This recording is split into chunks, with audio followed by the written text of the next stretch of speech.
Namun sebelum undang-undang ini terbit, sebelumnya sudah ada Surat Presiden Republik Indonesia nomor 2826 tahun 60 yang memuat mengenai pembuatan perjanjian-perjanjian dengan negara lain. Nah, karena ada beberapa hal terkait dengan ketentuan yang ada di surat presiden tersebut tidak mengakomodir lagi dengan hal yang sudah berlangsung di kemudian hari, kemudian terbitlah Undang-Undang 24 tahun 2000 tentang perjanjian internasional. Demikian juga untuk dalam imigrasi, kita merujuk ke pasal 6 Undang-Undang nomor 6 tahun 2011 tentang imigrasi dan juga ke Permen Kumham 65 tahun 2016 tentang penataan kerjasama di lingkungan Kemenkumham. Jadi kita bisa melihat begitu banyaknya tools ataupun piranti yang menjadi dasar hukum dalam kita membuat satu dokumen perjanjian kerjasama imigrasian luar negeri. Namun prinsip-prinsip dasarnya adalah tetap merujuk kepada Undang-Undang 24 tahun 2000 tentang perjanjian internasional. Nah, perjanjian luar negeri seperti yang kita sampaikan kemarin, kira-kira ada yang tahu tidak nih? Saya beberapa hal mengenai bentuk dari dokumen perjanjian luar negeri apa saja? Ada yang bisa menjawab mungkin? Silahkan. Kemarin sudah kita bahas ya, apa itu? Saya kasih contoh, misalnya pertama adalah traktat. Nah, traktat atau treaty. Kira-kira treaty apa nih, Mas Gede? Penjelasan treaty. Traktat atau treaty adalah salah satu bentuk dari kerjasama internasional yang paling mengikat ataupun tingkatannya yang paling tinggi, Pak. Jadi traktat ini mencakup seluruh atau semua jenis persetujuan yang paling penting dan juga formal, Pak, yang biasanya berisi hal tentang prinsipil dan memerlukan pengesahan dari beberapa negara yang mengikutinya, seperti ekstradisi, keamanan, juga persahabatan. Jadi traktat ini diibaratkan bentuk yang paling tinggi ataupun yang paling mengikat, Pak. Terima kasih. Baik, bagus Mas Gede ya. Mas Gede sudah memahami dengan itu. Kemudian ada lagi, sekarang yang kedua coba ada yang masih ingat nggak kait dengan yang kedua adalah convention. Convention. Kira-kira convention ada yang tahu? Izin menjawab, Pak. Silakan Mbak Erza. Siap. Convention itu mencakup tentang pembuatan hukum atau lawmaking. Ini dibuat pada perjanjian multilateral dalam perjanjian internasional. Contoh convention itu kita sudah sering banyak mendengar Konvensi Jenewa, Konvensi PBB, dan Konvensi Wina. Siap, terima kasih, Pak. Ya, betul Mbak Erza. Berarti Mbak Erza juga paham ya dengan yang kemarin kita bahas. Selanjutnya adalah agreement. Kira-kira ada yang bisa menjawab agreement itu apa? Izin menjawab, Pak. Silakan Mas Ahmad. Izin, Pak. Untuk agreement itu merupakan perangkat internasional yang kedudukannya di bawah dari traktat dan konvensi, Pak. Digunakan untuk perjanjian di bidang ekonomi, kebudayaan, teknologi, ilmu pengetahuan, dan keuangan, Pak. Siap, terima kasih. Baik, terima kasih Mas. Ya, itu adalah yang disebut dengan definisi dari agreement. Dan betul, agreement itu masih di bawah secara tingkatan pengikatan itu lebih di bawah daripada treaty ataupun convention ya. Selanjutnya, ayo siapa yang tahu tentang MOU?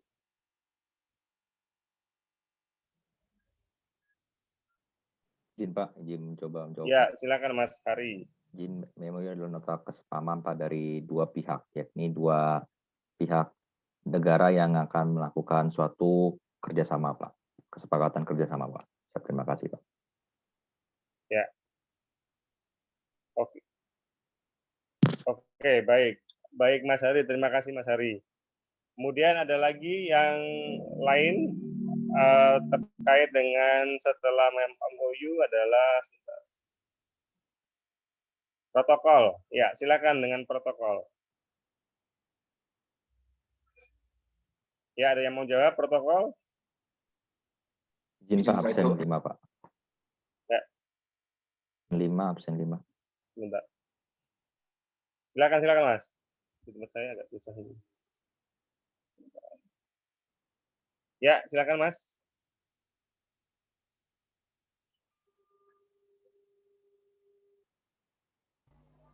Izin untuk protokol adalah digunakan untuk perjanjian internasional yang materinya lebih sempit dibanding treaty dan convention itu tadi, Pak. Ya. Kemudian protokol memiliki 5 macam. Yang pertama adalah penandatangan protokol, opsional protokol, protokol based on framework treaty, protokol untuk mengubah beberapa perjanjian internasional, dan protokol pelengkap perjanjian internasional. Baik. Oke, Mas. Jadi protokol kalau secara keterikatan antara protokol dengan konvensi mengikat di mana, Mas?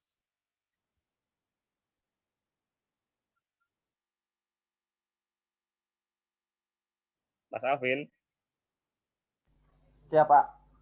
Ya, kira-kira untuk antara protokol dengan konvensi mana yang paling mengikat di antara dua ini? Izin menurut saya lebih mengikat konvensi, Pak. Kenapa? Izin karena konvensi itu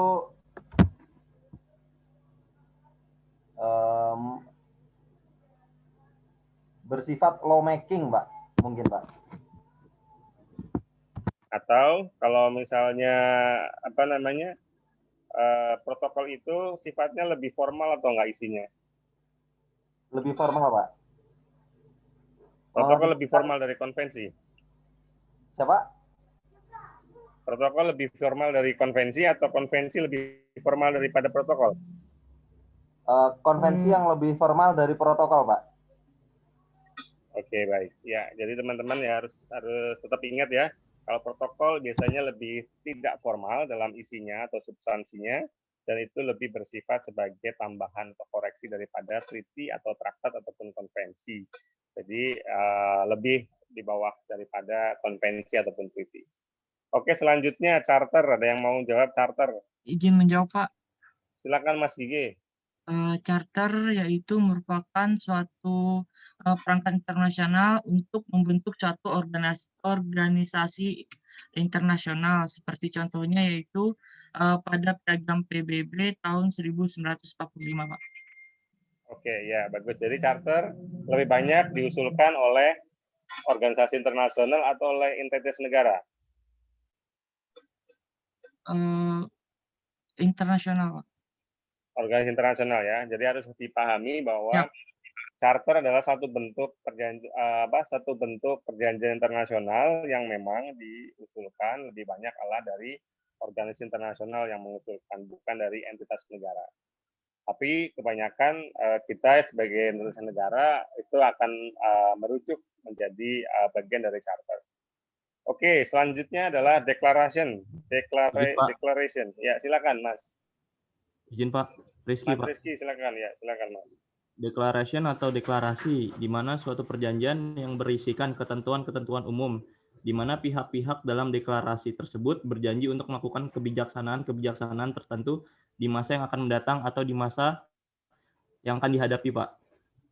Siap, terima kasih, Jadi Pak. sifatnya lebih mengikat atau sifatnya biasa saja? Izin, Pak, bersifat. Ya, kalau dibandingkan dengan protokol, kira-kira sifatnya lebih mengikat yang mana? Mengikat deklarasi, Pak, karena berisikan ketentuan-ketentuan umum, Pak. Oke, ya. Jadi deklarasi lebih mengikat secara secara substansi kepada negara-negara atau kepada stakeholder yang mengikuti atau yang mendeklarasikan itu ya. Oke, terima kasih. Selanjutnya Final Act. Yuk, siapa yang bisa menjawab tentang Final Act? Usahakan tidak melihat catatan ya. Ayo. Izin, Pak. Ya, Mas Yosef, silakan Mas Yosef. Izin menjawab bahwa Final Act merupakan dokumen yang berisi ringkasan laporan sidang dari suatu konferensi dan juga menyebutkan perjanjian-perjanjian atau konvensi-konvensi yang dihasilkan oleh konferensi tersebut, Pak. Jadi penandatanganan bukan berarti langkah akhir dari suatu penentuan atau penutupan perjanjian internasional. Ini hanya suatu ringkasan saja, Pak. Oke, jadi Terima kasih. ya, baik. Secara inti bahwa final act itu adanya sebagai satu satu catatan dalam suatu dalam suatu pertemuan ataupun dalam suatu pembahasan atau diskusi kerjasama. Oke, selanjutnya arrangement. Ayo, ada yang bisa menjawab arrangement? Siapa? Izin Pak, izin menjawab Pak. Ya, silakan Mas Ridho. Bahwasanya arrangement ini ialah seperti turunan dari turunan perjanjian induk Pak. Di sini lebih ke arah pelaksanaan teknis dari suatu perjanjian yang telah dibuat, seperti diibaratkan standar operasional prosedurnya Pak. Siap, terima kasih Pak. Oke, bagus ya. Jadi arrangement itu lebih banyak sebagai SOP ataupun sebagai ketentuan untuk mengimplementasi dari perjanjian payung atau perjanjian yang di atasnya. Oke, selanjutnya exchange of note. Yuk. Ada yang mau menjawab exchange of note? Silakan Mbak Putu. Izin Pak. Ya, silakan Mbak Putu. Exchange of note ini di mana disebut dari pertukaran nota Pak, di mana biasanya pertukaran nota ini dilakukan dengan mempertukarkan dua dokumen yang telah ditandatangani oleh kedua belah pihak, dan juga perjanjian ini bersifat secara umum Pak. Siap, terima kasih Pak. Ya. Jadi exchange of note itu merupakan sebetulnya betul yang disampaikan oleh Mbak Putu, merupakan satu perjanjian, salah satu dokumen perjanjian internasional juga yang bisa menjadi alternatif untuk pembuatan MOU, namun dalam waktu yang lebih singkat karena hanya membutuhkan persetujuan ataupun penerimaan daripada kedua belah pihak. Jadi berupa tadi ya tukaran dokumen yang ditandatangani atau disepakati bahwa apa-apa yang di dalam exchange of note itu sudah menjadi bagian daripada kesepakatan. Oke, selanjutnya agreed minutes. Ada yang mau menjawab agreed minutes? Pak. Ya, silakan Mbak Mega. Izin, agreed minutes adalah kesepakatan antara Ya, silakan Mbak Mega. Izin Pak. Agreed minutes adalah suatu kesepakatan antara wakil-wakil lembaga dan itu merupakan hasil akhir atau hasil sementara dari perjanjian tersebut, Pak. Ya, jadi agreed minute hampir sama dengan final act ya, hanya merupakan catatan daripada ataupun menjadi menjadi catatan penting atau pengingat dalam suatu kesepakatan yang sudah dilaksanakan dalam satu pertemuan. Jadi sifatnya sangat loose, tidak begitu mengikat, tapi hanya sebagai reminder kepada para pihak yang telah melakukan kesepakatan atau pembahasan dalam kesepakatan tersebut. Kemudian yang terakhir, satu lagi, summary record. Ada yang mau jawab summary record?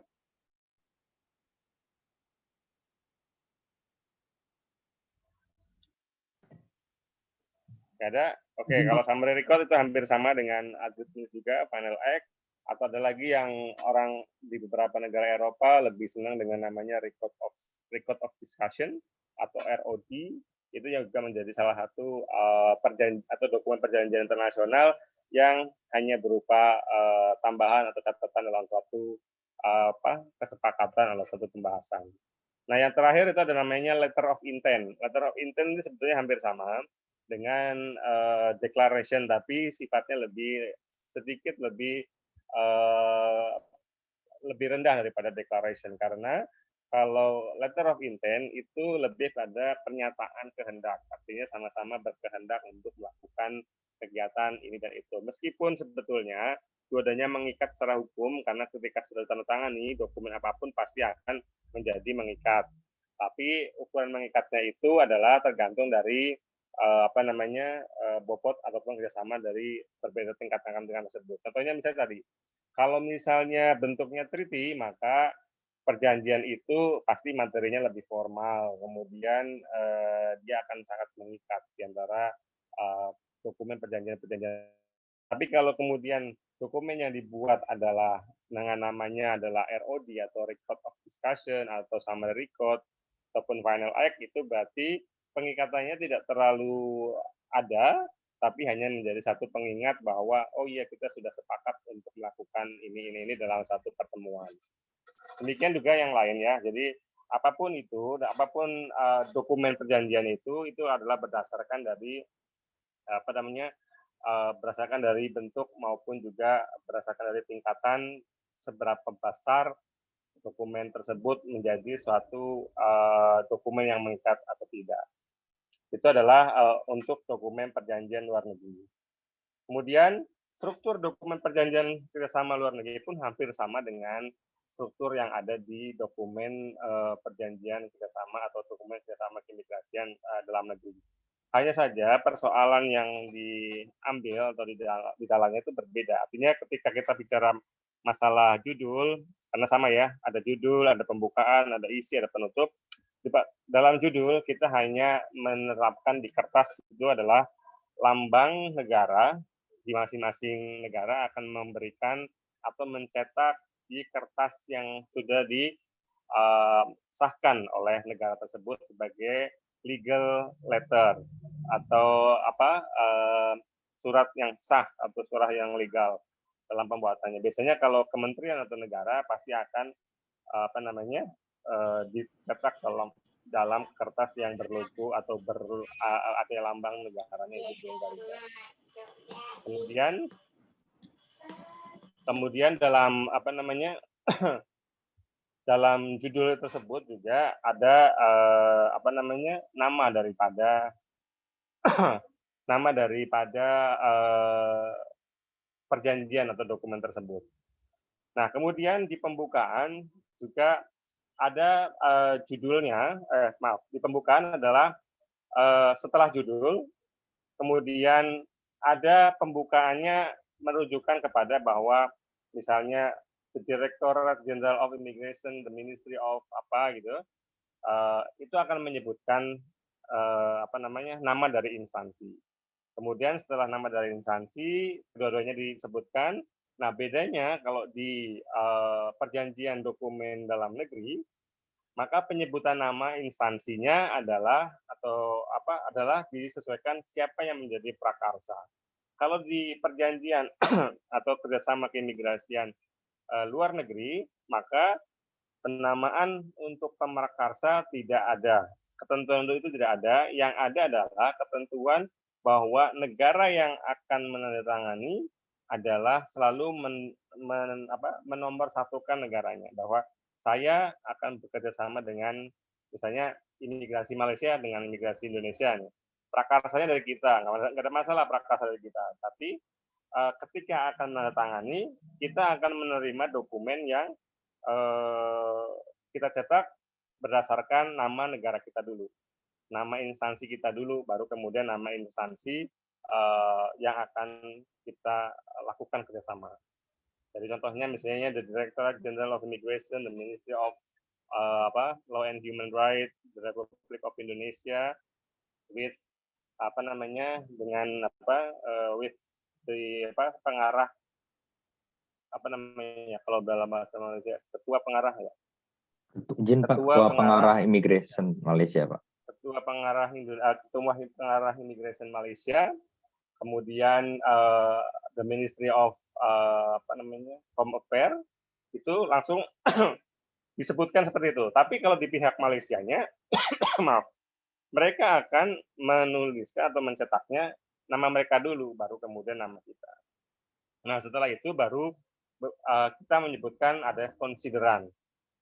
Konsiderannya itu biasanya hal-hal yang mendasari atau yang menjadi dasar kepada kita pada kesepakatan dengan negara yang akan kita lakukan kesepakatan itu untuk melakukan perjanjian. Misalnya kita akan merujuk misalnya dalam charter bahwa kita sama-sama mengingatkan mengingatkan misalnya recognizing atau noting gitu ya. Recognizing memperhatikan misalnya ketentuan bahwa semua negara adalah sama-sama berdaulat untuk bisa saling menghargai dengan negara lain. Itu juga bisa menjadi satu konsideran dalam satu pembukaan di dokumen perjanjian kerjasama luar negeri. Kemudian setelah semuanya disebutkan, baru kemudian ada pernyataan kesepakatan. I've agreed, ada tulisannya biasanya have agreed apa gitu. I've agreed to misalnya to establish cooperation. Titik.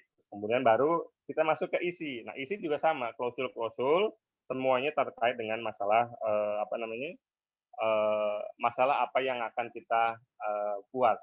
Ada maksud dan tujuannya juga ada, kemudian kadang-kadang juga ada yang ketentuan umum juga ada, kemudian ada pembiayaan, ada pejabat penghubung, kemudian ada jangka waktu, ada ketentuan perubahan, kemudian juga ada sifat, perjanjian juga kadang-kadang sudah disebutkan, tapi kalau perjanjian dengan negara lain, kalau sifatnya lebih bersifat information sharing, maka sifat perjanjian pasti akan melekat dan masih akan dimasukkan dalam perjanjian tersebut.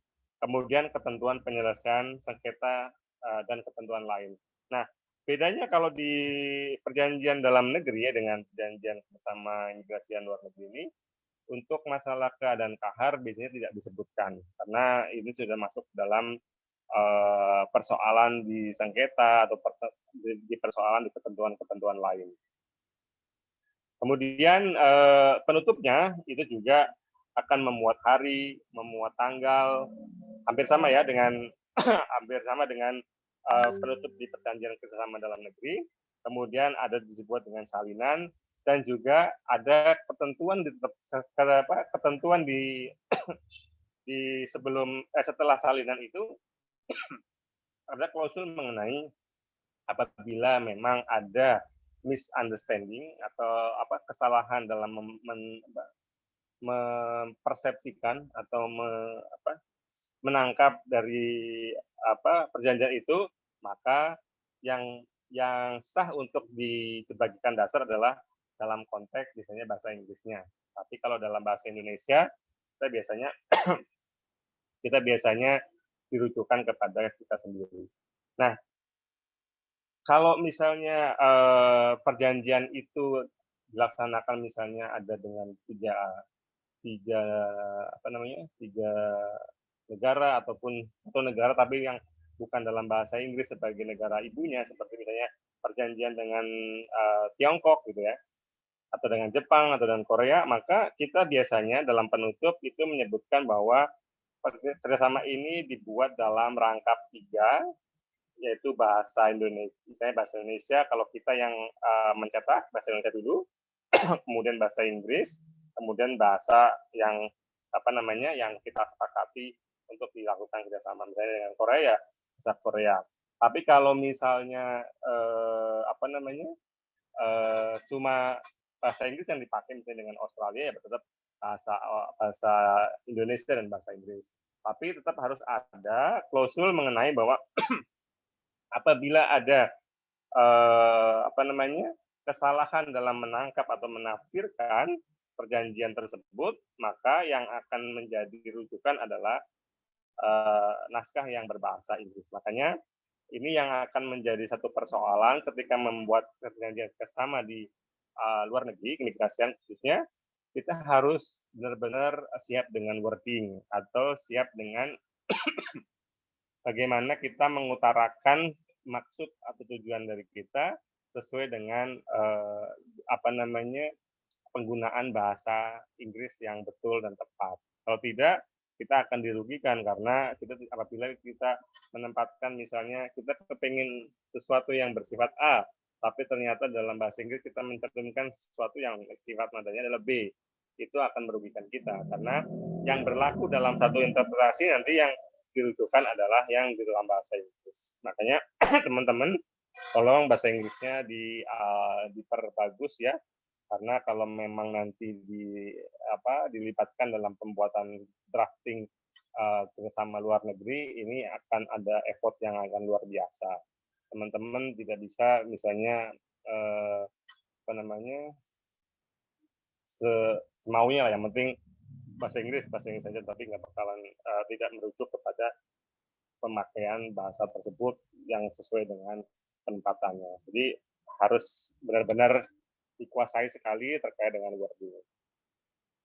Ada kalanya kita memang minta bantuan, beberapa kali minta bantuan juga ke Kemlu untuk pembuatan wording ini, atau kadang-kadang juga kita melakukan pembahasan atau diskusi dengan mereka terkait dengan wording. Jadi agar juga mereka juga membantu kita dalam hal memberikan barrier-barrier atau memberikan rambu-rambu ini yang tidak boleh dilaksanakan, ini yang boleh dilaksanakan.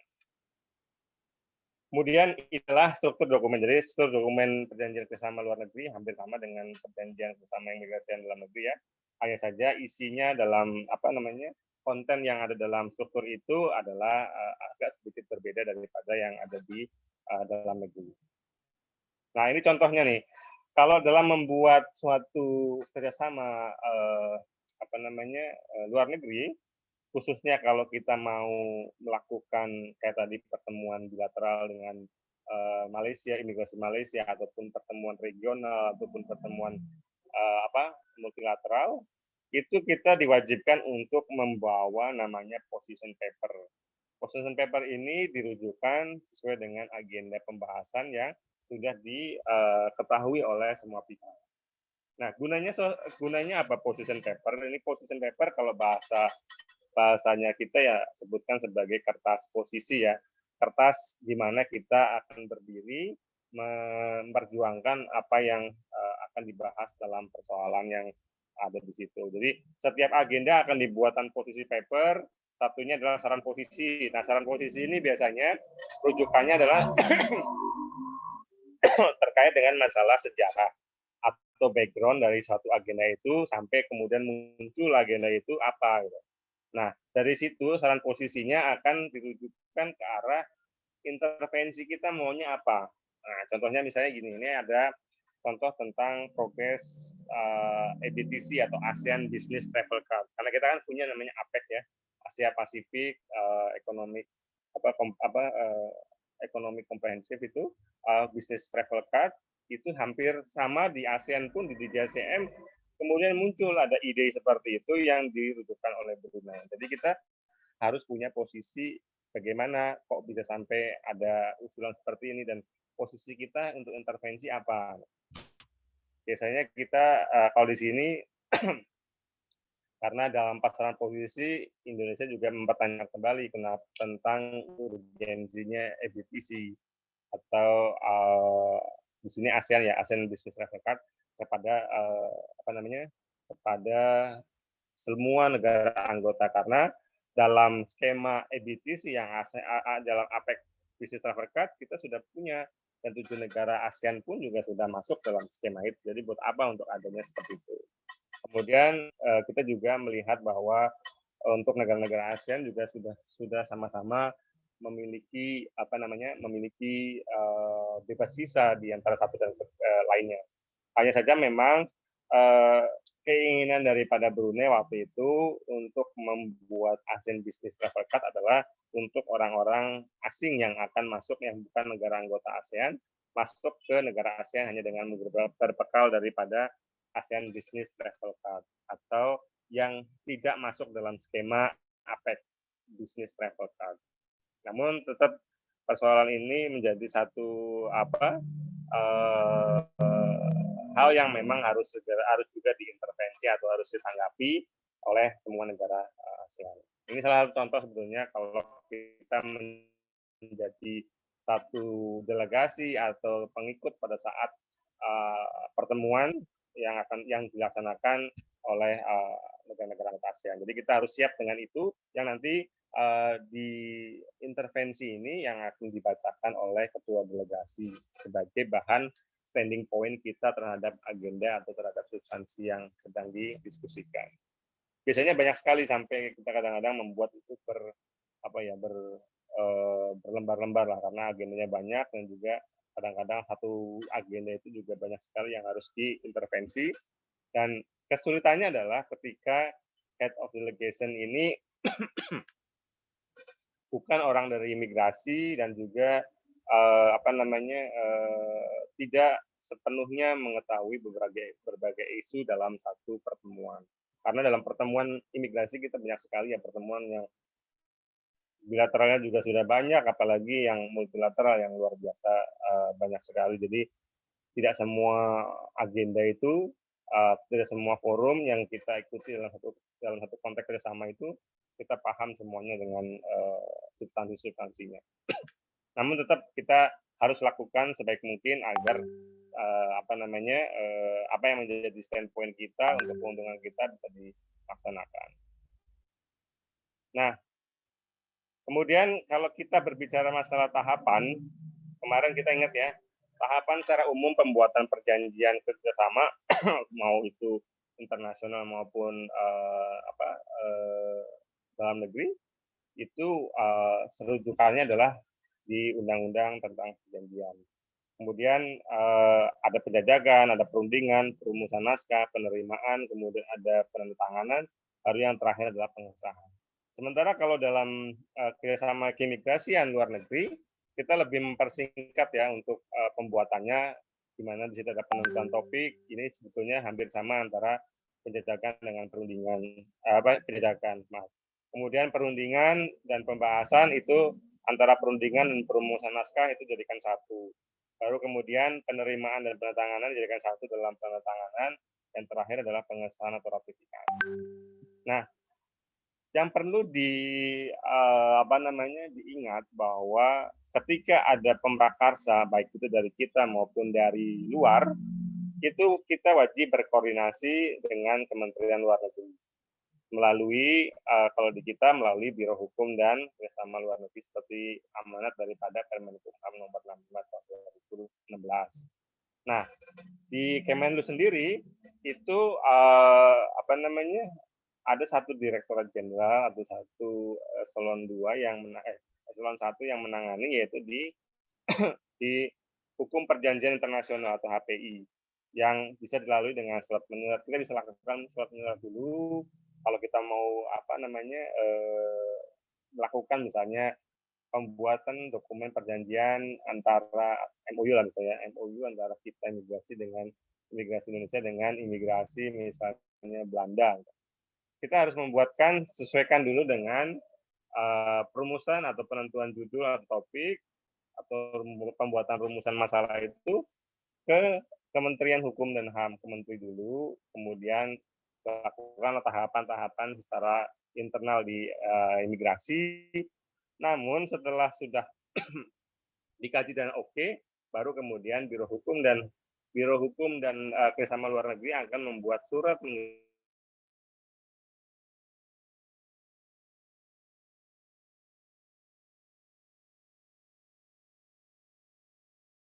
pembahasan secara intercamp terkait dengan usulan dari kita ataupun usulan dari mereka, dari negara lain. Kadang-kadang ada juga yang usulan dari negara lain, itu biasanya mereka akan menuju ke Kementerian Luar Negeri, ke HPI dulu, baru nanti ke HPI yang akan mengundang kita untuk melakukan pembahasan. Itu jadi ada dua arah ya. Kalau misalnya usulan dari kita akan melalui dengan internal di kita dulu, kemudian baru bersurat kepada Kementerian Luar Negeri untuk pembahasan intercamp ataupun ke kementerian lain apabila memang ada substansi yang memang berhubungan dengan instansi lain. Tapi kalau kita mendapatkan permintaan untuk kerjasama dari negara lain, biasanya mereka melalui Kementerian Luar Negeri yang kemudian akan mengajak kita untuk membahas itu. Meskipun itu adalah pembahasan secara teknis, karena dalam Undang-Undang 24 tahun 2000, ketentuan mengenai ini wajib dilaksanakan, wajib berkoordinasi dengan Kementerian Luar Negeri. Jadi apapun harus disampaikan ke luar negeri apabila itu menyangkut perjanjian kerjasama luar negeri, baik imigrasi maupun yang lainnya. Nah, kembali lagi tadi adalah terkait dengan klasifikasi pengesahan. Nah, ada beberapa catatan dalam pengesahan, ada beberapa klasifikasi dalam pengesahan. Jadi suatu perjanjian luar negeri apabila dia akan diberlakukan, itu harus dilakukan pengesahan atau ratifikasi kalau dalam bahasa ya. Tapi sebetulnya pengesahan itu sendiri klasifikasinya banyak, tidak hanya ratifikasi tapi juga ada hal yang lain, yaitu seperti aksesi atau penerimaan dan juga persetujuan atau approval. Terus apa sih yang disebut dengan ratifikasi? Ratifikasi yaitu bila negara yang akan mengesahkan suatu perjanjian turut menandatangani perjanjian tersebut. Jadi kalau kita misalnya melakukan perjanjian ini, kita melakukan perjanjian kerjasama bebas visa antara misalnya Indonesia dengan Kolombia. Sudah dilaksanakan nih, kita juga ikut tanda tangan dalam naskah perjanjian itu. Minimal bukan tanda tangan, minimal juga paraf mungkin ya, karena biasanya yang menandatangani itu kan kalau dalam undang-undang yang menandatangani adalah presiden dan menteri. Presiden atau menteri luar negeri yang menangani masalah perjanjian atau hubungan luar negeri.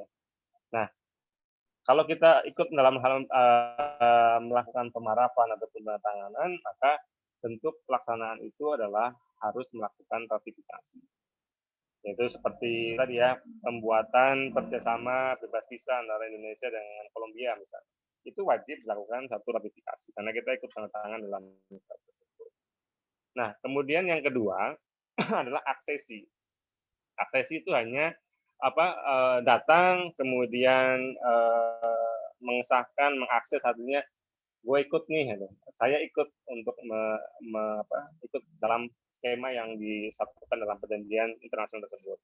Tapi tidak turut menandatangani perjanjian masalah tersebut. Contohnya misalnya traktat atau mungkin konvensi itu kan kita tidak ikut tanda tangan, tapi kita boleh memberikan aksesi ke melakukan aksesi ataupun pengesahan agar undang-undang ataupun perjanjian internasional tersebut berlaku. Nah, kemudian yang ketiganya adalah penerimaan dan penyetujuan atau approval. Itu hampir sama sebetulnya, bahwa kita sudah sepakat kemudian pada suatu perjanjian ataupun juga perubahan-perubahan perjanjian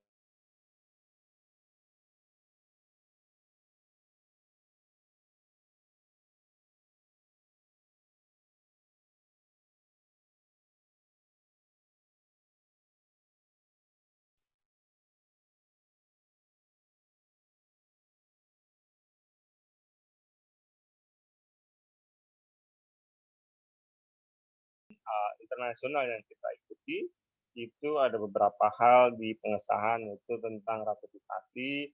Ratifikasi kalau kita ikut dalam tantangan atau penerimaan, kita tidak ikut dalam tantangan, tapi hanya mengakses aja bahwa kita bisa mengikuti skema tersebut, dan juga persetujuan apabila memang kita menyepakati terkait dengan perjanjian internasional tersebut. Ini perlunya adanya pengesahan, tetap harus ada pengesahan dalam sebuah perjanjian bersama keimigrasian luar negeri. Nah, poin-poin apa saja sebetulnya dalam kita membangun suatu dokumen kerjasama luar negeri, khususnya kerjasama keimigrasian, yaitu politik. Kita harus melihat dari sisi politik, di mana apa-apa yang kita perjanjikan itu tidak bertentangan dengan politik luar negeri dan kebijakan hubungan luar negeri kita. Artinya kita kan bebas aktif, non-intervensi, segala macam ya, seperti itu. Kita harus mengingat itu. Kemudian yang kedua adalah kita juga harus mengingat sisi keamanannya, bahwa kerjasama tersebut tidak digunakan sebagai kedok. Misalnya ada yang kita kerjasama dengan negara X, misalnya. Tiba-tiba negara X itu melakukan spionase. Ternyata dia hanya sebagai kedok bahwa dengan kerjasama ini dia akan lebih leluasa untuk melakukan apapun. Tidak seperti itu. Jadi kita harus melihat konten dalam suatu dokumen itu agar tidak dimanfaatkan sebagai hal tadi merugikan keamanan, stabilitas, dan juga merugikan hubungan kerjasama. Yang ketiga adalah kita juga harus melihat dari sisi yuridisnya, di mana ada kepastian hukum bahwa perjanjian ini mengikat atau tidak. Nah, kalau kita biasanya membuat satu perjanjian, ada agreement. Kalau agreement itu luar biasa pengikatannya ya, dibandingkan MOU misalnya. Tapi MOU pun juga sudah mengikat dibandingkan dengan Final Act misalnya. Itu tidak ini. Namun demikian, makanya kita harus melihat bahwa kepastian hukumnya seberapa besar. Di samping kita juga harus mengakomodir keinginan dari pihak yang akan kita lakukan bersama, apakah mereka mau bila bentuknya adalah seperti yang kita inginkan. Itu juga kita harus membahas dalam hal-hal seperti itu. Nah, ini biasanya kita membahas ini agak sedikit alot ketika negara yang kita ingin lakukan agak enggan untuk bisa misalnya mengikatkan diri dalam perjanjian atau kesepakatan yang akan kita buat. Nah, yang terakhir adalah kita juga harus lihat teknisnya. Apakah ini tidak bertentangan dengan kebijakan kementerian, misalnya kebijakan teknis di Kumham, misalnya terkait dengan masalah imigrasi, misalnya perjanjian dengan negara Korea misalnya. Bagaimana kalau kita melakukan pertukaran informasi? Nah, sifatnya bagaimana nih? Yang penting bahwa pertukaran informasi masih kita harus sesuaikan juga dengan kebijakan ataupun ketentuan-ketentuan yang berlaku dalam hal memberikan informasi kepada pihak lain selain imigrasi. Itu juga harus ditekankan dalam pembuatan dokumen perjanjian kerjasama luar negeri. Memang agak sedikit susah ketika kita baru memulai, tapi ketika kita sudah sering melaksanakan ini akan lebih memudahkan kita bagaimana cara merekonstruksi suatu dokumen perjanjian kerjasama. Nah, yang perlu diperhatikan adalah sebetulnya hanya background dan juga mungkin status daripada stakeholder ataupun negara yang akan kita inginkan sebagai satu stakeholder untuk melakukan kerjasama di bidang keimigrasian. Kemudian dalam skema penandatanganan, kembali lagi ya, dalam Undang-Undang Nomor 24 Tahun 2000,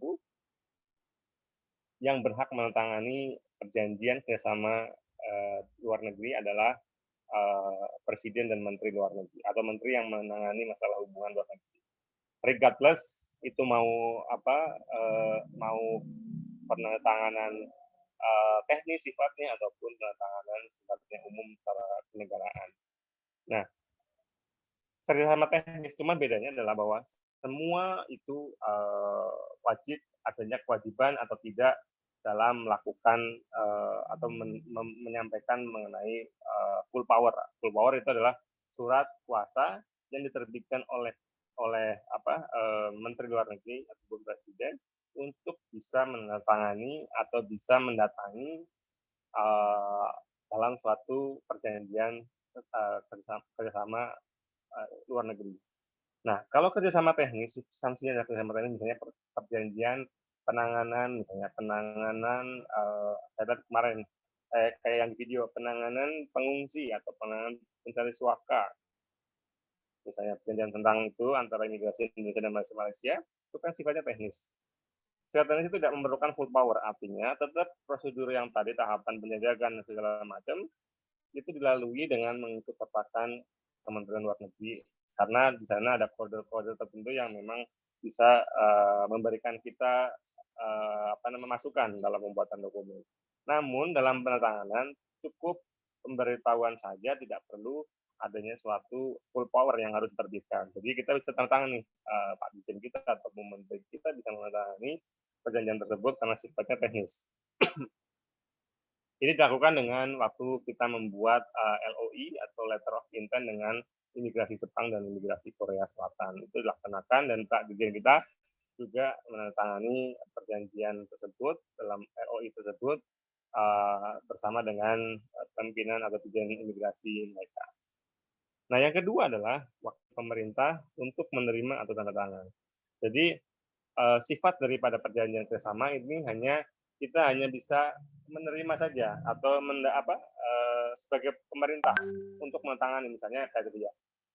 Perjanjian pembuatan MOU antara imigrasi antara Kemkumham dengan Kementerian Kehakiman Jepang misalnya. Nah, kita pengen bahwa menteri kita itu datang atas nama pemerintah karena itu kementerian kita kan juga bagian daripada pemerintah, kemudian kita akan melakukan penandatanganan itu, menteri kita akan melakukan penandatanganan, perlu adanya full power. Karena tadi setiap dokumen perjanjian luar negeri wajib ditandatangani oleh Presiden dan Menteri Luar Negeri, atau mungkin bisa dihibahkan apabila memang sudah diberikan full power. Nah, makanya ketika perjanjiannya tentang misalnya kumham, tentang hukum, tapi tetap sebagai wakil pemerintah untuk menerima ataupun untuk melakukan penandatanganan dokumen tersebut bersama pemerintah, jadi wajib adanya full power. Ketika dokumen sudah jadi, pembahasan sudah jadi, meskipun pemrakasannya kita segala macam, tapi kalau tidak ada full power tidak bisa ditangani oleh menteri kita, tapi mungkin bisa ditangani oleh menteri ataupun terserah menteri atau terserah Pak Presiden untuk memberikan full powernya kepada menteri siapa. Itu bisa dilaksanakan. Karena di situ ada yang bisa menerima ataupun melakukan penandatanganan. Kemudian yang ketiga adalah kerjasama multilateral. Nah, kalau kita misalnya melakukan kerjasama di APEC misalnya, ketika kita melakukan kerjasama di sana untuk menjadi anggota delegasi segala macam, kemudian menjadi HOD atau apa, kita hanya tidak perlu memberikan namanya full power, meminta full power, karena dalam suatu perjanjian multilateral jarang sekali dibuatkan suatu perjanjian untuk tanda tangan, kecuali memang ada ketentuan misalnya kesepakatan atau statement atau joint statement yang membutuhkan tanda tangan, biasanya mereka perlu untuk melakukan tadi full power.